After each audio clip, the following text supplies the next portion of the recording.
the design of planned attacks on buildings inside the U.S. and how operatives were directed to carry them out. That is valuable information for those of us who have the responsibility to protect the American people. He told us the operatives had been instructed to ensure that the explosives went off at a point that was high enough to prevent people trapped above from escaping. He gave us information that helped uncover Al-Qaeda cells' efforts to obtain biological weapons. This is Building 7, a 47-story skyscraper that fell on the afternoon of September 11th. The government says that fire brought it down. However, 1,500 architects and engineers concluded it was a controlled demolition. Over 6,000 of my fellow service members have given their lives. And thousands of my fellow first responders are dying. I'm not a conspiracy theorist. I'm a structural engineer. I'm a New York City correction officer. I'm an Air Force pilot. I'm a father who lost his son. We're Americans, and we deserve... I lost my husband. My son. My uncle. My nephew. September 11th, 2001. Most people don't know a third tower fell that day. The government says fire brought it down. The collapse of World Trade Center 7 was primarily due to fires.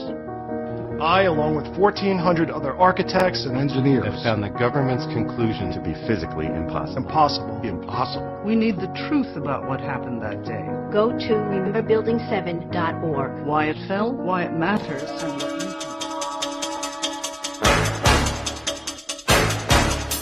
Bought controlling interest in England's British East India Shipping Company and the illegal opium trade with China. They offered junior partnerships to New England's leading American families. The Russell, Coolidge, Delano, Forbes, and Perkins families became fabulously rich, smuggling opium aboard their speedy clipper ships into China. In 1820, Samuel Russell bought out the Perkins Syndicate and ran the opium smuggling operation with his partner, Warren Delano Jr., who was the grandfather of President Franklin D. Roosevelt. The United States flag was designed after the British East India Company flag with 13 red and white stripes.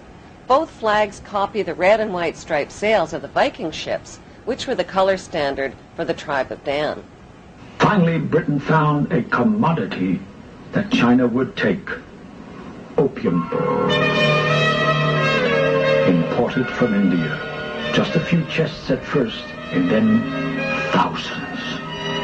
When the Chinese authorities tried to stop the opium trade, the British sent in their gunboats.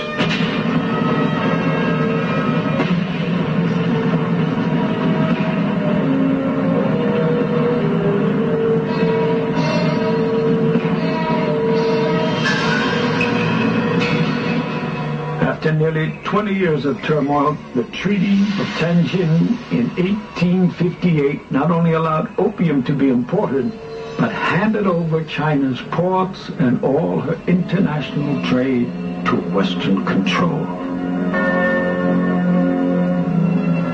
After the war, opium poured into China on an even greater scale, and her emperors were powerless to stop it. In 1842, the British stole Hong Kong from China in an opium drug deal called the Treaty of Nanking. The Russell family, who controlled the U.S. arm of the Rothschild drug smuggling operations, set up the Skull and Bones fraternity at Yale University. America's big money families formed the fraternity's inner power circle.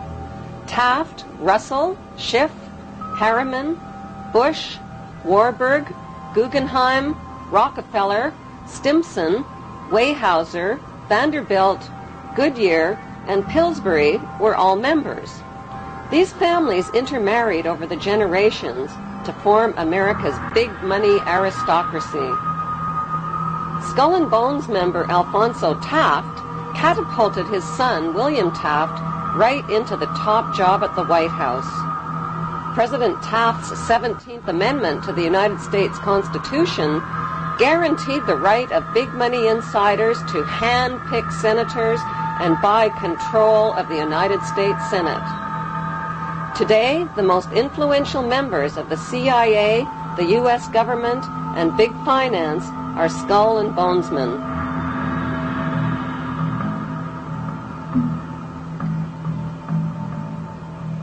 The Skull and Bones Brotherhood is rooted in Jewish Kabbalism and in European Freemasonry, which practices similar death and rebirth rituals. Freemasons are blindfolded, symbolically slain with a noose around their neck, and lowered into an open grave.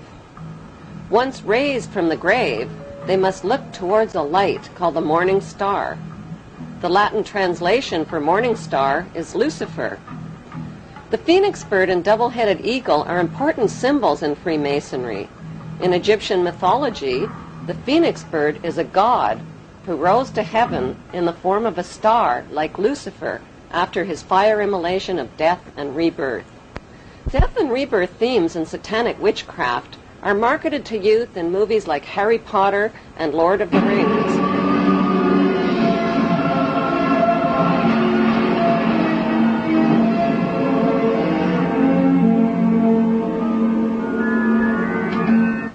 The Hollywood movie lots are owned by the Illuminati Lehman Brothers, Rothschild agent Kuhn and Loeb, and Goldman Sachs.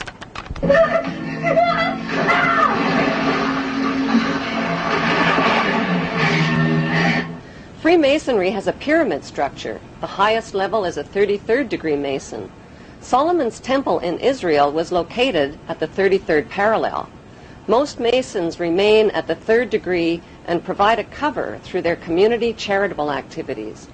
The Illuminati at the top of the pyramid is the all-seeing eye.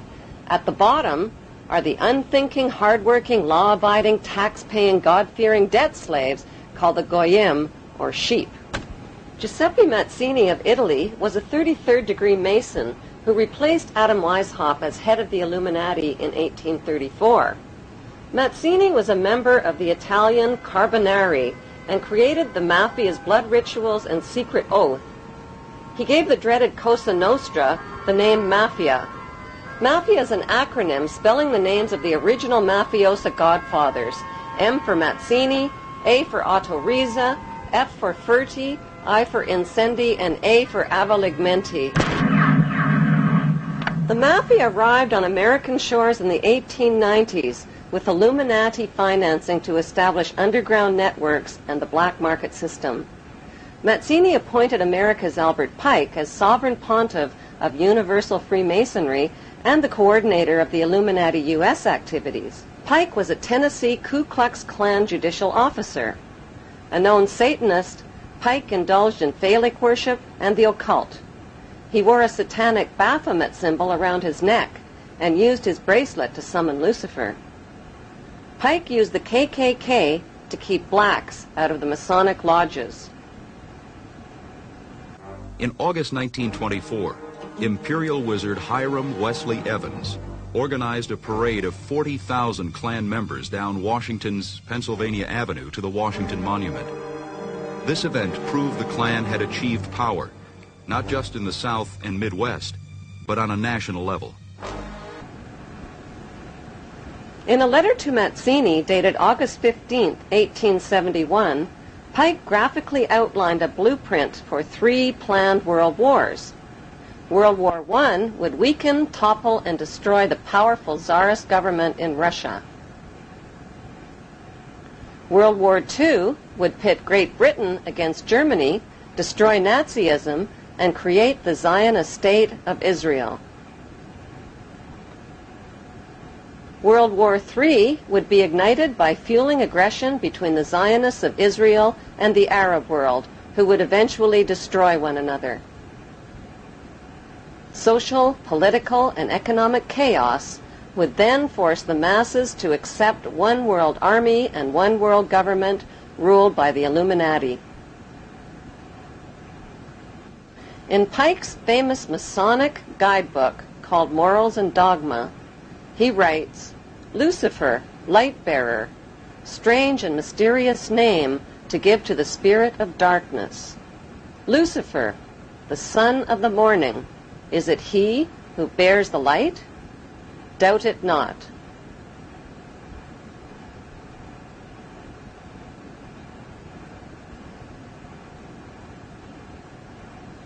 Albert Pike was a Confederate general in the American Civil War. The Rothschilds sent British agents to conspire with Pike and with U.S. politicians and provoked the rebellion that started the American Civil War.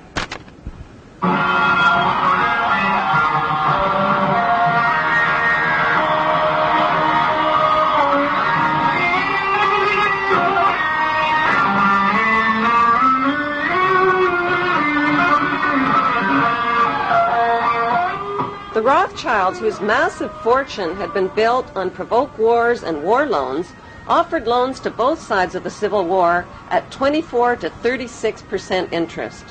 When President Abraham Lincoln tried to stop the loan sharks by issuing greenback dollars interest-free, a gunman with European connections named John Wilkes Booth shot him down in cold blood.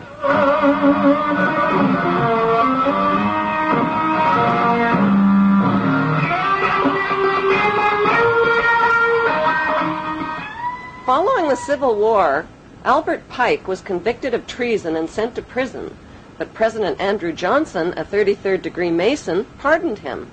One of Johnson's first acts as president was to veto the Civil Rights Act for blacks, who had been shipped in chains to their wealthy American slave owners. Stealing slaves was a crime, but torturing and beating them was not.